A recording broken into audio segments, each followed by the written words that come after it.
প্রিয় বন্ধুরা, আসসালামু আলাইকুম। আপনার বিদ্যালয়ে পিইএসপি উপবৃত্তি বাউন্স ব্যাক সমস্যার সমাধান কিভাবে করবেন সেটাই আপনাদের সাথে শেয়ার করব। এজন্য আপনারা প্রথমে আইডি এবং পাসওয়ার্ড দিয়ে লগ ইন করে নেবেন। লগ ইন করলে আপনাদের সামনে হোম পেজটি চলে আসবে। এখান থেকে আপনারা যে কাজটা করবেন, উপরে কর্নারে চলে যাবেন, সেখানে পেয়ে যাবেন 3 লাইনস অপশন। এই যে 3 লাইনস অপশন, এখানে একটি প্রেস করে দিবেন। প্রেস করে দেওয়ার পর মেনু বার আসবে। মেনু বারে গিয়ে আপনারা চলে যাবেন, এখানে দেখতে পাবেন অনেকগুলো অপশন। এর মধ্যে থেকে পে রুল অপশন, এই পে রুলে একটি প্রেস করে দিবেন। পে রুলে প্রেস করে দেওয়ার পর আপনাদের সামনে নতুন আরও একটি ইন্টারফেস চলে আসবে। তো লক্ষ্য করুন, আমি পে রুলে প্রেস করে দিলাম। প্রেস করে দিলে আপনার সামনে নতুন যে অপশনটি আসবে পে রুল, এই যে দ্বিতীয় যে অপশনটা চলে এসেছে, এই অপশনটি এখানে একটি প্রেস করে দিবেন।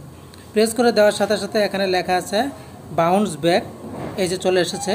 এরকম চলে আসলে এখান থেকে আপনাকে কয়েকটি সেটিংস করে নিতে হবে। এর মধ্যে থেকে প্রথমে আপনি যেটা করবেন, অর্থ বছর ঠিক করে দিবেন।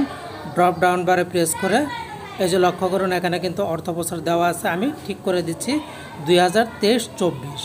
এরপরে আপনারা দিবেন কোন মাসের জন্য, আমি দেব জানুয়ারি জুন। এছাড়া আপনারা এখানে এই যে আরেকটি অপশন দেখতে পাচ্ছেন, এটা আইবিএস প্লাস দিতে পারেন, না দিলেও পারেন, আমি দুইভাবেই দেখাবো। এটা দেওয়ার পর এখান থেকে আপনারা সময়কালটা সিলেক্ট করে দিবেন। এই যে উপরে ড্রপ ডাউন বারে প্রেস করে সময়কালটা এখানে দিয়ে দিবেন। সময়কালটা দিয়ে আপনাকে সার্চ বাটনে প্রেস করতে হবে। এই যে দেখুন খুঁজুন অপশন, এই যে আমি সময়কালটা দিয়ে দিয়েছি। এবার খুঁজুন অপশন, এই খুঁজুন অপশনে একটি প্রেস করে দেবেন। প্রেস করে দিলে আপনার বিদ্যালয়ের ব্যাক বাউন্সকৃত টাকা তার একটা তালিকা কিন্তু চলে আসবে। এই যে লক্ষ্য করুন আমার তালিকাটা চলে এসেছে, এখানে দেখাচ্ছে 0। তার মানে আমার এই 2023-24 অর্থ বছরে কোনো ব্যাক বাউন্স টাকা নাই। আপনাদের কিন্তু এখানে তালিকাটা দেখাবে। এভাবে আপনারা প্রত্যেকটা বছর এখান থেকে দেখতে পারবেন 21, 22, 23, 24। এই যে আমি আরেকটা অর্থ বছর সিলেক্ট করে দিলাম। সিলেক্ট করে আবার যখন খুঁজুনে প্রেস করব, এখানে সময়কালটা জানুয়ারি জুন দিয়ে দিলাম। দেওয়ার পর আবার খুঁজুনে প্রেস করে দিব, দিলেই কিন্তু আমার তথ্যটা চলে আসবে। এভাবে আপনারা দিয়ে তারপর খুঁজুনে দিবেন। দেওয়ার পর অপেক্ষা করবেন, আপনাদের তালিকাটা কিন্তু চলে আসবে। এই যে লক্ষ্য করুন এবারও আমার কোনো তালিকা নেই, তার মানে আমার ব্যাক বাউন্সকৃত কোনো টাকা নেই।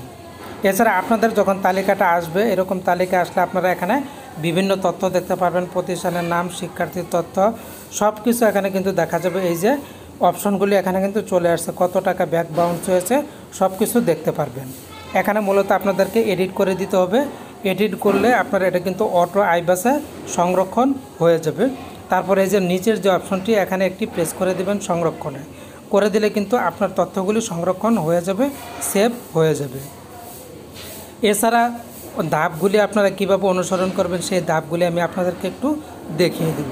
কারণ যেহেতু আমার এখানে তালিকা নেই, আমি তাই দেখাতে পারলাম না। আপনারা যে ধাপগুলি অনুসরণ করবেন, এর মধ্যে বাউন্স ব্যাককৃত ডাটার লিস্ট দেখা যাবে। এরপর অ্যাকশন এডিট অপশনে ক্লিক করতে হবে। তারপর নগদ সিলেক্ট করা না থাকলে নগদ সিলেক্ট করবেন। এরপর মোবাইল নম্বর সংশোধন করার প্রয়োজন হলে আপনারা মোবাইল নাম্বারটা সংশোধন করে দিবেন।